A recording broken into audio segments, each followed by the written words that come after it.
Bonjour à tous, ici Marc-André. Aujourd'hui, sujet numéro 12, les éléments du tableau périodique. Le tableau périodique dans sa forme actuelle présente les 118 éléments observés à ce jour, mais parmi ceux-ci, il y a seulement 94 qui ont été identifiés sur Terre dans le milieu naturel.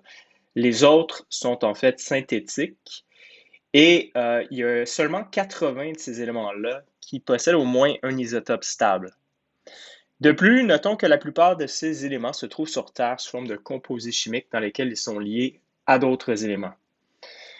Alors, ces éléments constituent les pièces de base fondamentales du jeu de construction qu'on appelle la matière.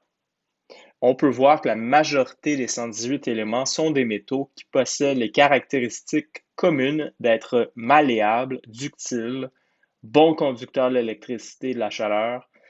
Ils possèdent un éclat métallique et ont tendance à perdre des électrons en raison de leur faible énergie d'ionisation et affinité électronique. D'accord? Les métaux ont donc des propriétés réductrices. À l'opposé des métaux, en haut à droite du tableau périodique, nous avons les non-métaux qui, quant à eux, ne conduisent ni l'électricité ni la chaleur, sont plutôt friables, donc non malléables, et ont plutôt tendance à capter des électrons supplémentaires en raison de leur forte énergie d'ionisation et affinité électronique. Ils ont donc des propriétés oxydantes. Et à mi-chemin entre les métaux et les non-métaux, on a les 8 métalloïdes naturels qu'il va falloir retenir: le bore, le silicium, le germanium, l'arsenic, l'antimoine, le tellure, le polonium et l'astate, qui possèdent les propriétés intermédiaires entre les métaux et les non-métaux. Parlons maintenant de l'aspect physique des éléments aux conditions de température et de pression, c'est-à-dire à la température de 25 degrés Celsius et à la pression de 101,3 kPa. Alors, on peut voir que, en fait, tous les métaux se présentent sous forme de solides métalliques, à l'exception du mercure, Ag, qui est l'unique liquide métallique. Aussi, ce qu'on remarque, c'est que les métalloïdes, là, les 8 métalloïdes se présentent sous forme de solides covalents, ainsi que le carbone, qui est un non-métal.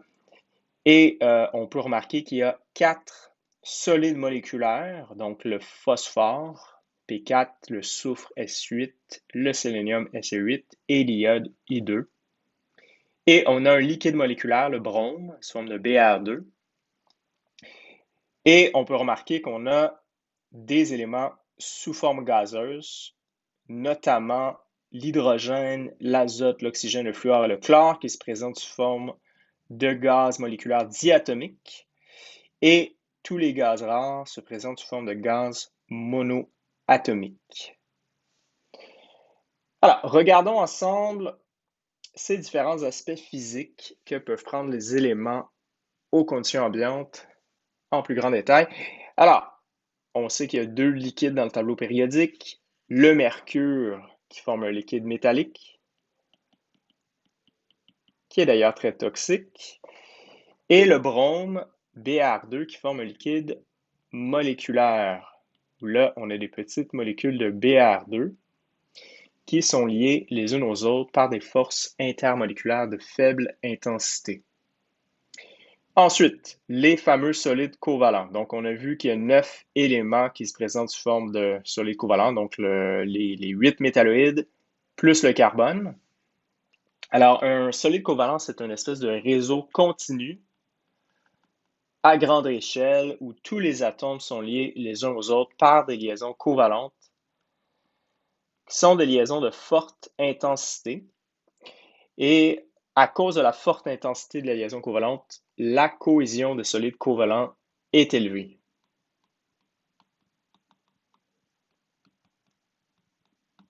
Alors, cohésion élevée, ça se reflète sur des propriétés physiques de température de fusion, température d'ébullition et de dureté élevée.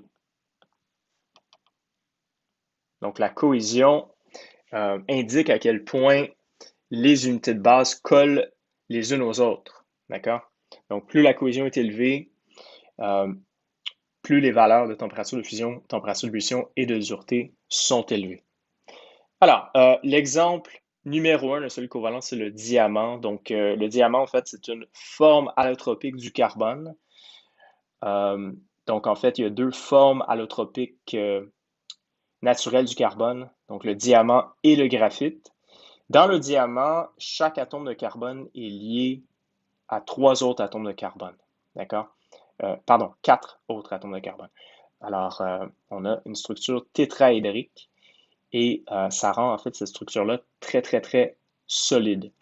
En fait, le diamant, c'est la substance la plus dure connue dans l'environnement naturel.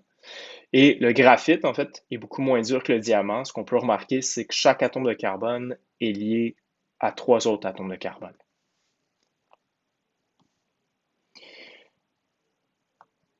D'accord. Maintenant, passons aux solides moléculaires. Donc, on a vu qu'il y a 4 éléments qui se présentent sous forme de solides moléculaires. En fait, ce sont des petites molécules qui sont liées les unes aux autres par des forces intermoléculaires de faible intensité.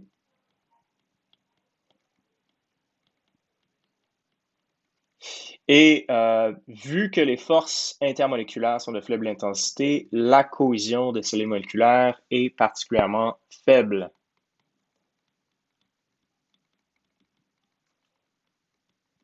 Ce qui veut dire en fait des températures de fusion, température d'ébullition et dureté faible.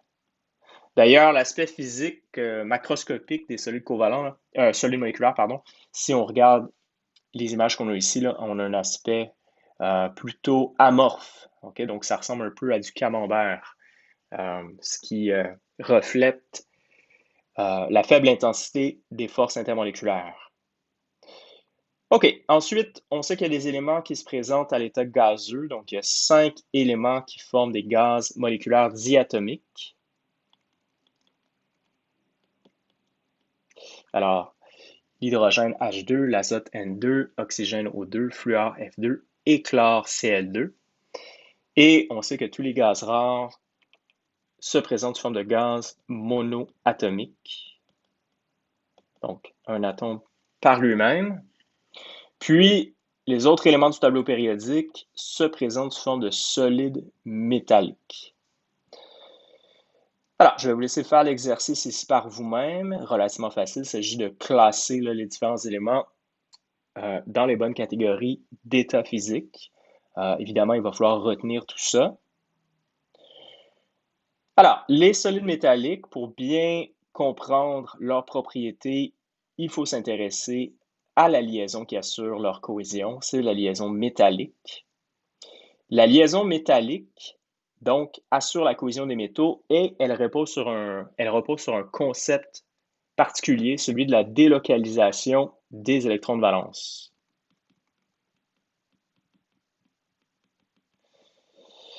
Alors, qu'est-ce que ça veut dire la délocalisation? Ben, ça veut dire que les électrons de valence qui proviennent d'un atome en particulier quittent cet atome-là et sont mis en commun à travers un réseau métallique. D'accord?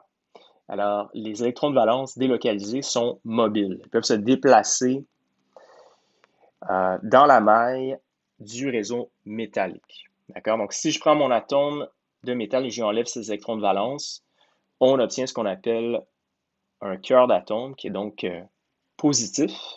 Et les cœurs d'atomes vont s'agencer d'une façon très organisée et vont constituer la maille du réseau cristallin. Okay? Donc, les électrons de valence sont mobiles, sont délocalisés, et vont pouvoir circuler à travers ce réseau-là. D'accord?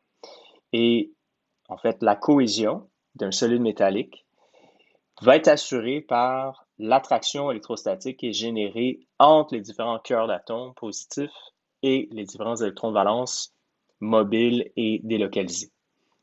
Donc, attraction électrostatique à grande échelle qui assure la cohésion. Là, ici, ce qu'il faut comprendre, c'est que les électrons de valence jouent un peu le rôle de colle dans notre modèle à coller, si vous voulez. Alors, plus on en a qui circulent, plus on va avoir de force attractive entre les cœurs d'atomes et les électrons. D'accord? Donc, de façon générale, lorsque le nombre d'électrons de valence délocalisés augmente, on va voir une augmentation de la force de la liaison métallique. Donc, la cohésion va augmenter et la dureté du métal va donc augmenter, ainsi que les valeurs de température de fusion et d'ébullition. Il y a d'autres facteurs qui jouent ici, là, mais le nombre d'électrons de valence délocalisés, c'est définitivement le facteur numéro un. Alors, euh, donc, étudions ensemble les différentes propriétés physiques des solides métalliques à la lumière de la liaison métallique. Alors, premièrement, conductivité électrique et thermique. Alors, on sait que les métaux permettent le passage des électrons. Et si on regarde, en fait, j'ai une petite animation ici, là. Alors, vu le fait que les électrons sont délocalisés et mobiles, ils ne sont pas attachés à l'atome dont ils proviennent, ils peuvent donc circuler librement à travers le réseau métallique. D'accord? Alors, si on applique une différence de potentiel entre les deux bornes d'un métal, les électrons circulent, donc on peut générer un courant électrique et en fait, ça ne va pas avoir d'impact sur la cohésion. D'accord? Donc, dans l'ensemble, la cohésion reste identique dans le métal, même si on fait passer un courant électrique. Ensuite, en ce qui concerne la transmission de l'agitation thermique, donc c'est aussi à cause de la délocalisation des électrons de valence, là. Donc, l'agitation thermique, c'est en fait de l'énergie cinétique, l'énergie de mouvement. Cette énergie-là peut être captée par un électron donné là, dans notre solide métallique et il peut en fait transférer cette énergie cinétique-là à des électrons avoisinants et c'est comme ça que progressivement là, la chaleur va être transmise à travers le solide. OK, en ce qui concerne la malléabilité et la ductilité, ben ça veut dire qu'on peut les déformer plastiquement sans qu'il y ait de rupture. Alors, OK, j'ai une petite animation ici, là. Donc, ce qu'on peut remarquer, là, euh, on peut déformer un solide métallique et ça vient du fait que les électrons de valence étant délocalisés vont permettre aux plaques de glisser les unes sur les autres. Et tant que les plaques se touchent, ben, il y a cohésion. Il y a quand même attraction électrostatique entre électrons et cœurs d'atomes. Donc, on peut les déformer sans affecter là, la cohésion, donc sans qu'il y ait de rupture. En ce qui concerne leur opacité, le fait qu'on ne peut pas voir à travers, et leur éclat métallique, ça vient du fait que les électrons vont pouvoir en fait absorber l'énergie radiante en fait dans le spectre du visible. Donc, toutes les longueurs d'onde du spectre du visible vont pouvoir les absorber, ces valeurs énergétiques-là, et les réémettre à nouveau sous forme de radiation électromagnétique. Nous, on perçoit ça comme un effet miroir. D'accord? Donc, ça, c'est vraiment quelque chose qui est propre aux métaux. Et dureté, température de fusion, d'ébullition, donc ça, c'est directement lié à la cohésion. Donc, les facteurs qui assurent la cohésion. Et on va voir que c'est très variable hein, pour les métaux. Alors, ça part du mercure, qui est un liquide métallique, qui a la cohésion la plus faible de tous les métaux, jusqu'à des métaux comme le chrome ou le fer, qui sont très, très durs. Donc, on a une très grande variabilité de la cohésion. Alors, quels sont les facteurs qui jouent sur la cohésion des solides métalliques? Bien, comme on a vu tout à l'heure, le facteur numéro 1, le facteur prioritaire, c'est le nombre d'électrons de valence délocalisés. D'accord? Alors, on va voir une augmentation là, quand on parcourt une période de la gauche vers la droite à cause du fait qu'on augmente le nombre d'électrons de valence délocalisés. D'accord? Donc, on a plus de cohésion, on génère plus de force électrostatique. Donc, cohésion augmente avec le nombre d'électrons de valence délocalisés, mais ça atteint un maximum au groupe 6B, donc le groupe du chrome, et ça va rester très, très, très élevé pour la famille 7B et les familles 8B. Et je vais mettre une barre de démarcation ici. Donc, dans cette zone-là, la cohésion est très élevée. Puis, voilà, donc ça vient du fait qu'on augmente progressivement le nombre d'électrons de valence. OK. Deuxième facteur d'importance, et celui-là est seulement valable pour les alcalins et alcalino-terreux. Ce qu'on va remarquer, c'est que quand on descend dans ces familles-là, ou dans n'importe quelle famille du tableau périodique, là, on sait que le rayon atomique augmente. D'accord? Alors, je descends dans la famille des alcalins ou des alcalino-terreux, donc le rayon atomique augmente. Par contre, le nombre d'électrons de valence délocalisés, lui, reste le même.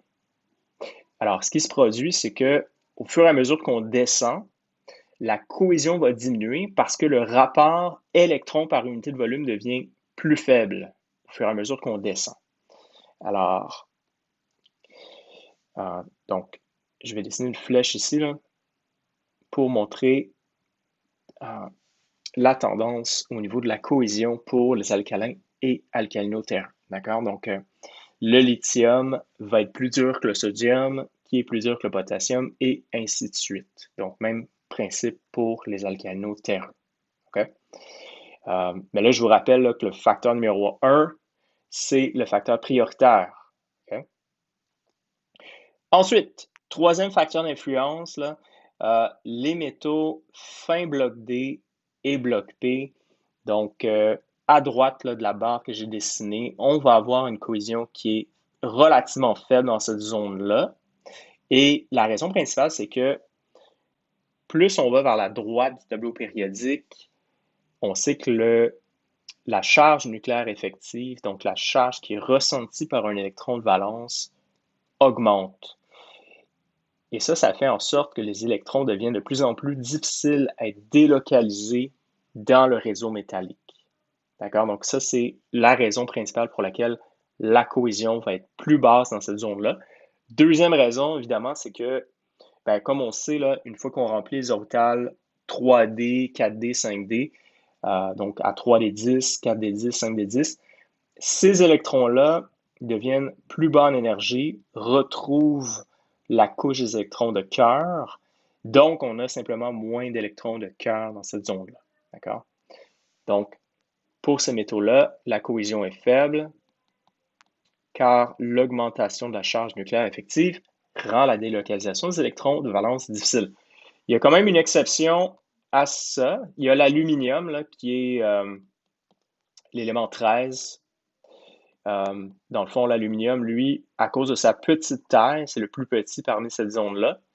Et à cause du fait qu'il y a 3 électrons de valence, l'aluminium va avoir une cohésion relativement élevée. D'accord? Mais sinon, de façon générale, les métaux qui sont dans cette zone-là ont une cohésion qui est faible. D'ailleurs, il y en a 3 qui vont être à connaître. Là. Donc, c'est les 3 métaux qui possèdent les valeurs de cohésion les plus faibles de tous. Le mercure, bien évidemment, là, mercure, c'est un liquide métallique. Ensuite, le gallium. Le gallium, l'élément numéro 31, lui, en fait, il fond dans la main. Il a une température de fusion inférieure à 37 degrés Celsius.